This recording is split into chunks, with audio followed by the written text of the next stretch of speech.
Hola a todos y todas, bienvenidos a un nuevo episodio de nuestro podcast antropológico, Supay Remaining.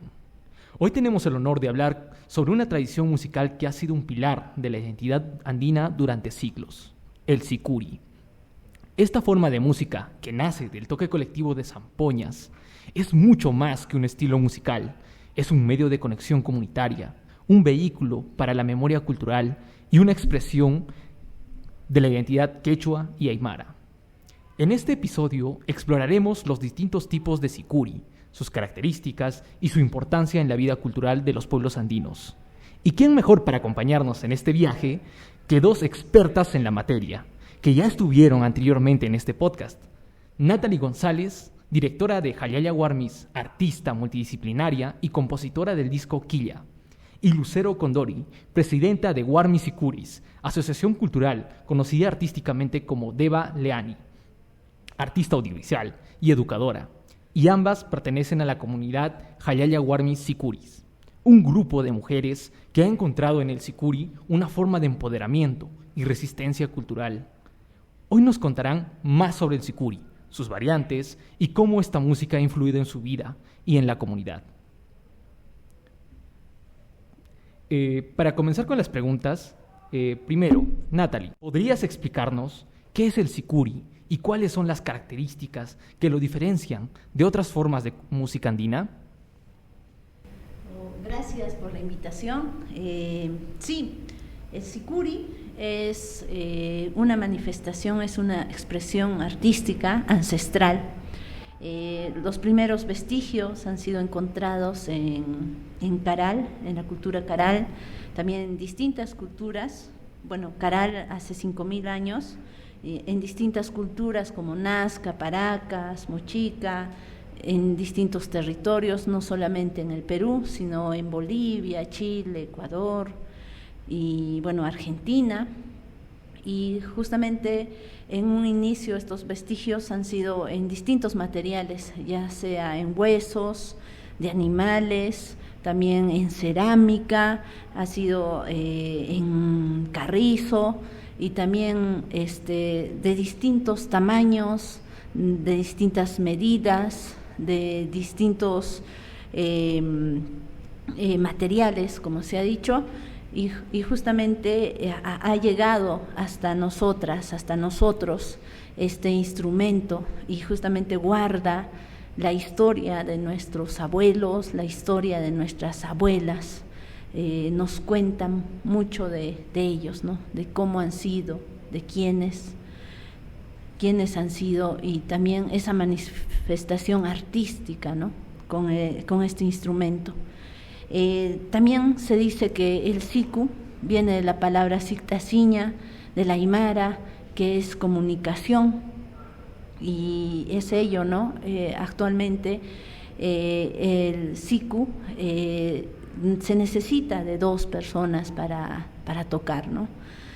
Al siku también mencionar que se le conoce en aymara, ¿no? Siku. En español se podría decir como zampoña, en quechua se le dice antara, y si buscamos en los libros, como flauta de pan. Y bueno, este instrumento que es el siku, la zampoña, la antara, es una manifestación comunitaria. 2 personas pueden interpretarla, 2 personas pueden hacer melodía, y también pueden ser no solamente 2, sino 4 personas, 6, 8, 100, 200, 300 personas, ¿no? Y es un instrumento musical, ¿no? Todas estas personas se vuelven un instrumento musical, un gran instrumento musical, donde una compañera también toma el arca y la otra compañera el lira, ¿no? Y hacen una armonía, tejen, hay un trenzado musical, una conversación musical, justamente de la palabra, ¿no? Es una comunicación que si sabemos comunicarnos, si sabemos escucharnos, va a salir una música agradable, una armonía. Y bueno, El siku, su característica principal también se diría que es comunitaria, que también actualmente se practica en las comunidades quechuas, aymaras, en nuestro país, en distintos territorios, en Puno, Arequipa, Lima, Tacna, Moquegua, Huancayo, en distintos lugares, más allá de nuestro país, Ecuador, también Colombia, Bolivia, Argentina, Chile. Y justamente es más que todo se da entre la comunidad, ¿no? Y ese trenzado. Y donde no solamente se practica lo musical, también en estas comunidades se da ese diálogo y ese respeto también a nuestra madre tierra, ¿no? Pachamama. Se habla de distintos temas sociales, temas de la comunidad, de la naturaleza, y bueno, también decir que esta manifestación nos fomenta nuestra identidad, nos ayuda a fortalecer nuestras raíces, también ayuda a que podamos expresarnos en nuestra lengua materna como el quechua, el aymara. Actualmente en uno de los departamentos donde se concentra mayor grupos o comunidades de sicuri es en Puno, ¿no? Es en Puno donde podemos ver esa riqueza y esa manifestación de estilos, de expresiones, de instrumentos, también una riqueza de sus mismos trajes, vestimentas, la iconografía de cada traje, el bordado, los colores, y bueno, esa riqueza la podemos observar si tenemos, ¿no?, la posibilidad en la festividad de la Virgen de la Candelaria, donde cada comunidad presenta, ¿no?, ya sea del lado quechua, del lado aymara, y también en distintas festividades, no solamente en Puno, sino en distintos territorios también, ¿no? Y bueno, eso se podría decir en cuanto al sicuri. Entiendo. Acerca de esto, me parece interesante también cómo es que se entrelaza esto y se relaciona mucho a la antropología, sobre todo en la rama de antropología musical, que es la que estudia cómo el sicuri no solo es arte sonoro, sino también una práctica social que refuerza los lazos comunitarios y la identidad cultural entre los pueblos andinos. Y ahora vamos con Lucero, ¿no? Sabemos que existen diferentes tipos de sicuri. ¿Cómo es que Sabemos que existen diferentes tipos de sicuri, como el sicuri de varios bombos y un solo bombo, entre otros también. ¿Podrías hablarnos sobre las diferencias entre estos tipos de sicuri y qué aspectos culturales reflejan? Gracias, Joseph. Sí, justamente como decía Natalie, hay muchos materiales con los que están realizados estos instrumentos. Y justamente también esa es una característica de los estilos. Los materiales de los instrumentos, los territorios donde se realizan y el contexto que representan cada una de las expresiones, estilos.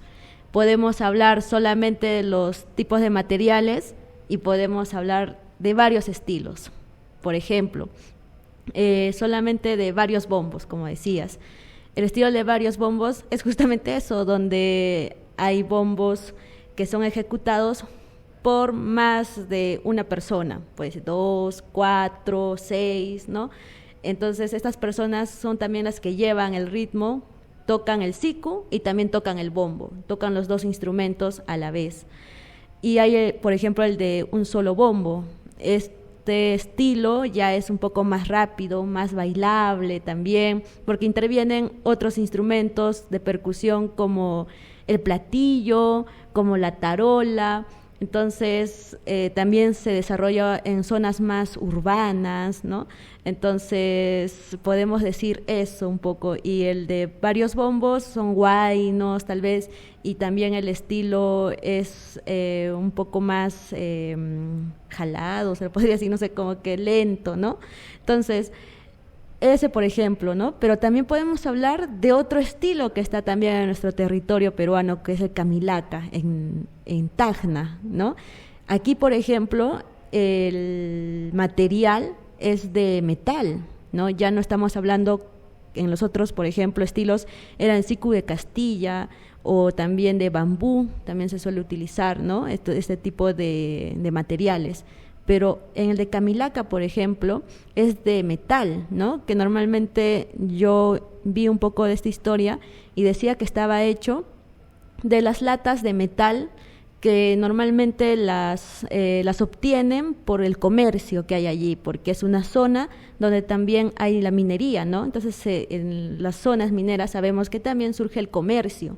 Entonces, allí de estas latas realizan este instrumento, ¿no? Entonces, obviamente el sonido ya va a variar también, porque varía justamente también el material. Entonces, el sonido es muy particular, es muy bonito, es diferente. Y también aquí, por ejemplo, intervienen el bombo de banda, interviene el platillo, interviene la tarola, ¿no? Pero ya el solo cambiar del material ya cambia el estilo. También tenemos al país hermano que es Chile. Allí también tienen otro instrumento, o bueno, otro material con el que realizan el siku, o en este caso se le llama laca, y es de PVC. Aquí también se da mucho el tema del comercio, el tema de la minería, ¿no? Y se da el tema también de la migración, ¿no? Y justamente aquí conlleva a que se realicen con materiales de tubos, de PVC, y allí ya cambia también el estilo, porque el sonido es otro, es particular. Aquí también interviene, es muy parecido, el platillo, la tarola, el bombo de bronce, ¿no? Entonces, en realidad, el solo soplo también cambia, porque en Chile, pues sabemos que es un poco más costa, ¿no? Es más rápido el soplo que tal vez hablar de un estilo que está, digamos, en el altiplano, digamos, ahí es más lento, ¿no? El mismo contexto también hace que cambie el estilo, por el soplo, que es más lento, más rápido, el mismo material del instrumento también hace que cambie, el mismo contexto por el cual tal vez ha surgido esta expresión, ¿no? Tenemos, por ejemplo, el suricicuri, aquí el contexto también conlleva al tema que hay se dice del enamoramiento entre los suris, ¿no? Hay un suri que aquí ya también me impresiona mucho la vestimenta de los danzantes, ¿no? De las danzantes. Qué hermoso tienen el penacho los danzantes, grande, entonces colorido, y se nota allí también cómo hay este tema del enamoramiento y bueno, los ejecutantes también tocan ahí y es otro estilo, ¿no? Entonces es muy bonito y nos pasaríamos mucho tiempo hablando de los estilos porque en realidad son muy diversos y en realidad conlleva también a muchas características. Entiendo. Entonces, en este ámbito podríamos decir que también la antropología cultural es la que nos ayuda a examinar cómo es que cada variante está profundamente enraizada, como tú dijiste, ¿no? Por un lado tenemos a Tacna, que usan de un material, y a Chile, que usan otro material, y cómo en cada lugar están enraizadas esas costumbres o esos materiales que reflejan las particularidades históricas, sociales e incluso espirituales de las comunidades que las practican. Ahora con Natalie, compositora y músico, ahora con Natalie, usted como compositora y músico, ¿cómo incorporas los elementos tradicionales del sicuri en tus composiciones? ¿Cómo equilibras la tradición con la innovación? Gracias por la pregunta. Sí, el sicuri justo me ha ayudado a conocerme y abrazar mi lengua materna, abrazar las costumbres de mis abuelas, de mis abuelos, a conocerme y a conocerlos más, a conocer cada comunidad, cada lugar donde ellos han estado, donde ellos han nacido, y justamente a ver, ¿no? Por ejemplo, en Muñani, que es la comunidad de mi abuelita, ver el traje de las danzantes, de las huifalas, es diferente, ¿no? El traje, su iconografía, cómo adornan su montera las mujeres, ¿no? Para expresarse, para danzar, cómo los varones también usan su traje, cuidan, son tejidos hechos a mano, ¿no? Cada traje, y bueno, representa para ellos un valor especial. Y el hecho de averiguar, de conocer también sobre ese tema, me ayuda a profundizar mis conocimientos en cuanto a la música, saber un poco más del pinquillo, de cómo se toca, de en qué temporada se toca, o de la vestimenta, ¿no?, que usan mis tíos, mis hermanos, mis hermanas, mis tías. Y bueno, también el hecho también me acerca a los cánticos de mis abuelas, de mis abuelos, ¿no?, y de esa región, a los cánticos en quechua, y también a inspirarme y a motivar a que pueda crear más melodías, acercándome, tomando esa influencia. Y también el hecho de conocer el sicuri, también esa mezcla, ¿no?, de sonidos graves, agudos, de distintas formas de expresarse, ¿no?, de distintos temas, porque justamente en la composición también te ayuda a sacar lo que está adentro, ¿no?, lo que uno tiene, y muchas veces hay tristezas que vienen, ¿no?, y se pueden convertir en melodías, o hay alegrías y se convierten en melodías, pero así festivas, ¿no?, de explosión, donde tiene que, no sé, el ritmo cambia también, ¿no? Y justamente con la innovación, tomar programas, ¿no?, y hacer esta mezcla, ¿no?, de tal vez de ocarinas, de sonidos de las ocarinas, de sonidos del siku, y mezclar con los sonidos, ¿no?, del pinquillo, de la tarca, y también con el sonido de la voz, ¿no?, con ese instrumento, ¿no?, tan natural. También el sonido de los animales, ¿no?, que interfiere, la naturaleza, y hacer esa mezcla, ¿no?, y aprender, ¿no?, editando y buscando más alternativas, ¿no?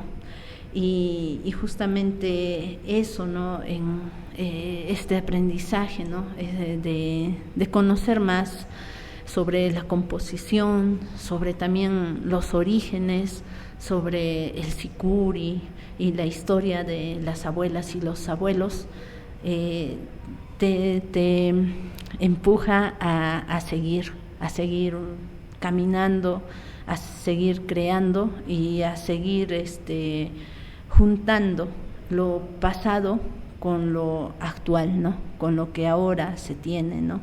Y eso, ¿no?, también el hecho te ayuda a conocerte también, y bueno, eso se podría decir.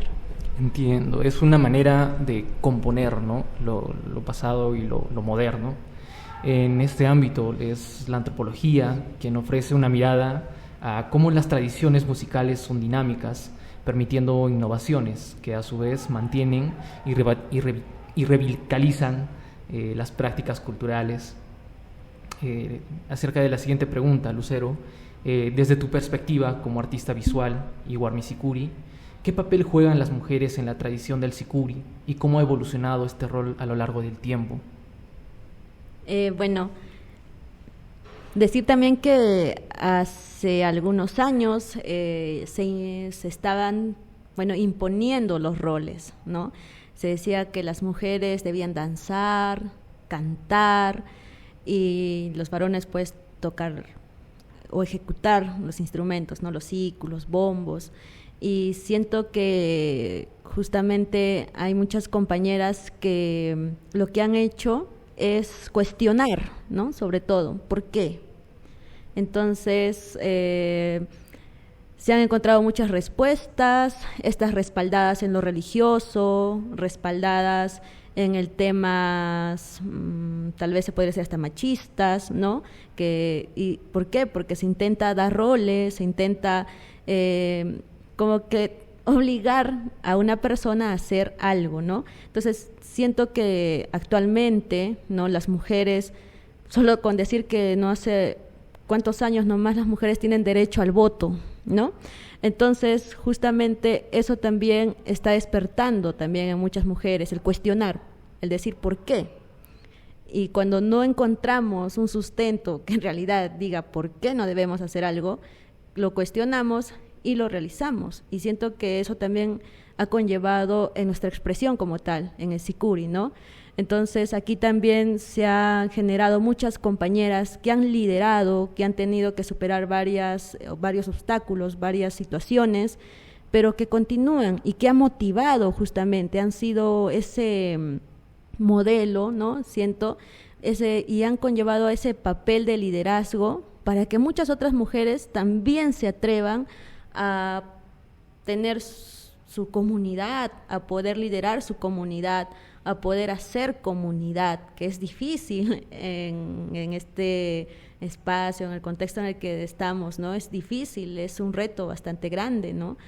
Poder liderar una comunidad, poder llevar, poder resistir, poder continuar, poder seguir, porque a veces iniciar claro, es iniciar, pero que continúes, que sigas resistiendo, ese también es un reto, ¿no? Y siento que muchas mujeres están tomando ese reto, lo están tomando y bueno, muchas comunidades también integradas únicamente por mujeres están surgiendo ante muchos cuestionamientos, ¿no?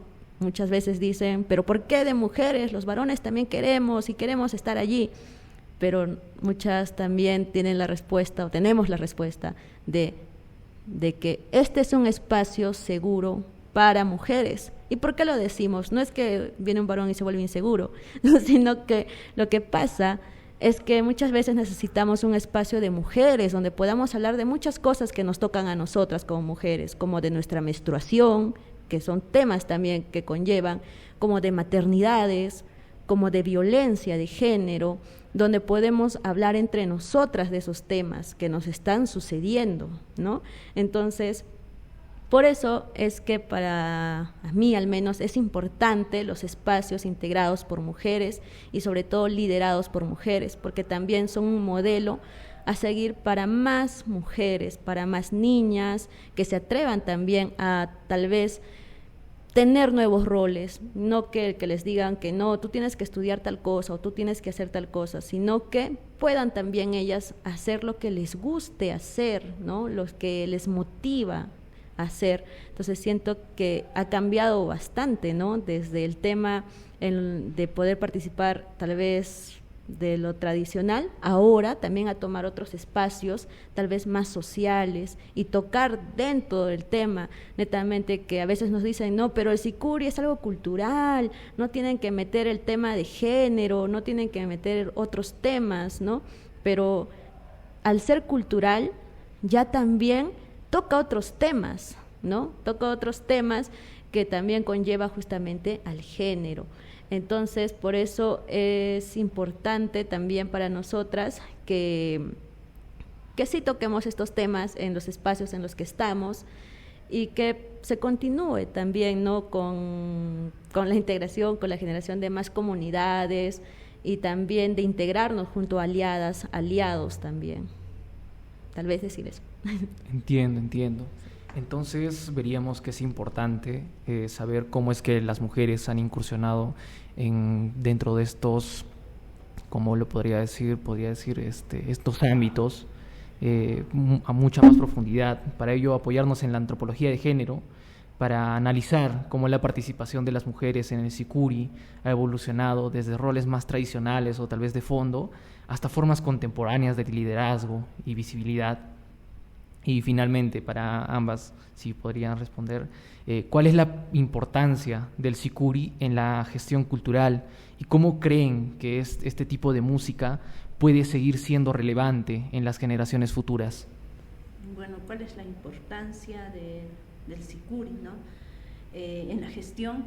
Es importante, creo yo, pues del hecho de conocer la historia, ¿no?, de nuestro pueblo, la historia de nuestras abuelas, y para fortalecer nuestras raíces, y desde nuestras raíces proponer proyectos, porque el hecho de conocer a tu comunidad, el hecho de conocer a tu región o a tu país, te va a ayudar a proponer nuevos proyectos más sinceros, ¿no?, acorde a lo que necesite el pueblo, la comunidad, acorde a nuestra lengua materna, acorde a lo que somos, ¿no? Somos quechuas, somos aymaras o tenemos otra lengua materna. Nos va a ayudar mucho en proponer proyectos, ¿no?, y proyectos culturales también para fortalecer la memoria de los pueblos, ¿no?, para que en los cantos se sepa qué ha pasado en el 2020, se sepa qué ha pasado en el 2024, en Arequipa o en Muñani, en Puno, qué ha sucedido, ¿no? Y lo vemos justamente en Puno, composiciones, ¿no?, donde se menciona la historia de ese pueblo que está sufriendo, sobre las víctimas, ¿no?, que se ha tenido, ¿no?, cuando se ha manifestado socialmente, y queda ese registro. Y justamente generaciones de acá, 20 años, 40 años, los hijos, nietos van a saber lo que ha sucedido, ¿no?, en cuanto a los abuelos y que han tenido que resistir, ¿no? Y bueno, es muy importante conocer y bueno, nos va a servir también de guía. También yo creo que es relevante que se mantenga, ¿no?, esta manifestación cultural, porque no solamente viene de 100 años, 1000 años, viene de más. Y es una manifestación no solamente de un lugar, sino de distintos territorios que lo han tomado, y que lo han tomado culturas que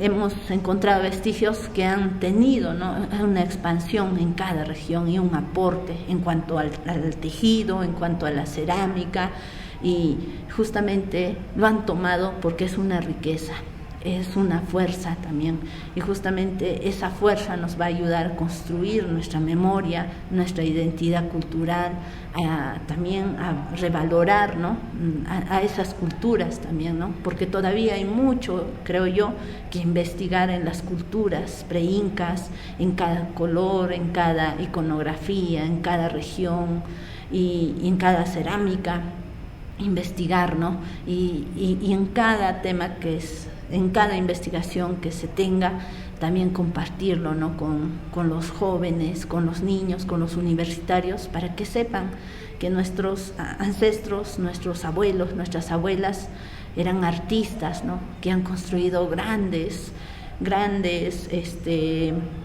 instrumentos y grandes tejidos, y que ese es un aporte que tal vez se debe transmitir ahora, ¿no?, y buscar la forma de seguir transmitiendo en cada comunidad, en cada pueblo, y eso tal vez va a ser un gran apoyo para nosotros, ¿no?, para seguir adelante. Eso podría decir. Sí, justamente hablando de gestión cultural, que justo la realizamos con nuestra propia expresión, que es el sicuri.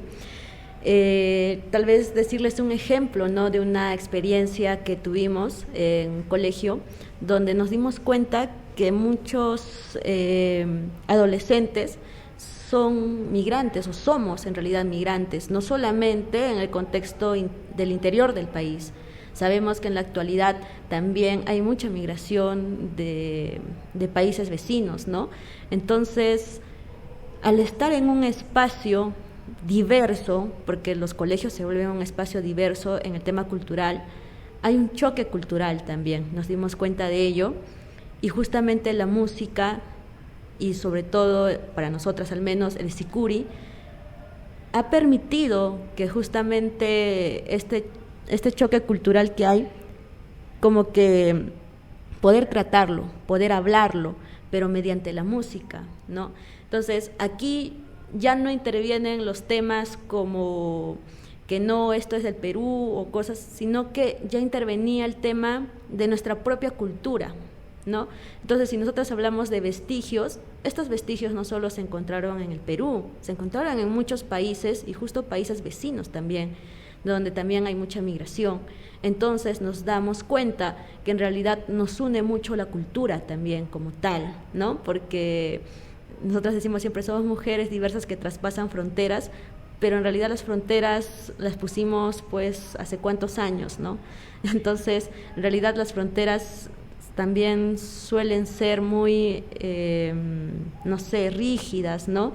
Pero en realidad estamos unidos por nuestra cultura, por nuestra expresión, y en este caso el sicuri también nos une. Al ya interpretar, por ejemplo, el sicuri, tiene que ser de 2 personas, entonces aquí ya no existe qué nacionalidad eres o de qué región eres, te comunicas mediante la música, y eso como que tienes que responder, tienes que comunicarte con el siku, con el instrumento como tal. Entonces, para mí esta experiencia fue muy significativa porque me permitió ver que en realidad se puede tomar en diferentes contextos nuestra expresión y ya no solamente tener un valor ornamental, un valor tal vez así como de resguardarlo, sino también de compartirlo, de disfrutarlo, ¿no? En realidad. Y bueno, justamente esto también tiene mucho que ver con nuestras futuras generaciones, ¿no? Nuestras futuras generaciones, muchas tenemos tal vez ahí cercanos niñas, niños, que comparten también este gusto, tanto por lo, más que todo tal vez abrazamos a veces, anhelamos cosas exteriores, ¿no? Que nos dicen, porque ahora pues en la globalización tenemos mucho el tema de marketing, el tema de estas cositas que nos dicen, mira, esto es bueno o esto es malo, y nos dejamos llevar, ¿no? Y abrazamos muchas veces gustos tal vez también exteriores, pero también, ¿por qué no abrazar también instrumentos o expresiones también de aquí, ¿no? Que justamente conllevan a nuestras raíces como tal, ¿no? Entonces, de conocernos, como estábamos diciendo hace un momento, ¿no? De reconocernos cómo somos y aceptarnos en realidad, porque a veces también eso ayuda mucho a poder luego aportar, ¿no? Si yo me conozco, si yo sé de mis raíces, entonces también yo puedo estar más segura, ayuda mucho nuestra autoestima, ayuda mucho también a poder no sé, seguir haciendo cosas, seguir haciendo allí, pero sin que nadie tal vez nos haga sentir menos o nos haga sentir más, ¿no?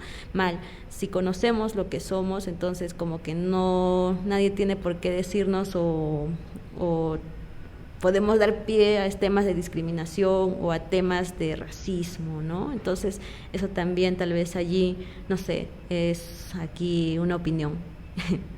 Entiendo. Entonces, creo yo también que es necesario discutir cómo la antropología aplicada puede ayudar a formular estrategias de gestión cultural que aseguren la continuidad y relevancia del sicuri la importancia del sicuri en un mundo globalizado, respetando también su valor comunitario y cultural. Gracias Natalie, gracias Lucero, por compartir con nosotros su conocimiento y su experiencia sobre el sicuri y sus variantes. Es increíble ver cómo esta tradición musical sigue viva y vibrante, no solo como un legado del pasado, sino también como una forma de expresión y empoderamiento en el presente. A todos nuestros oyentes les agradecemos por acompañarnos en este episodio tan especial. No olviden suscribirse para más conversaciones sobre las raíces culturales que forman parte de nuestra identidad. Hasta la próxima.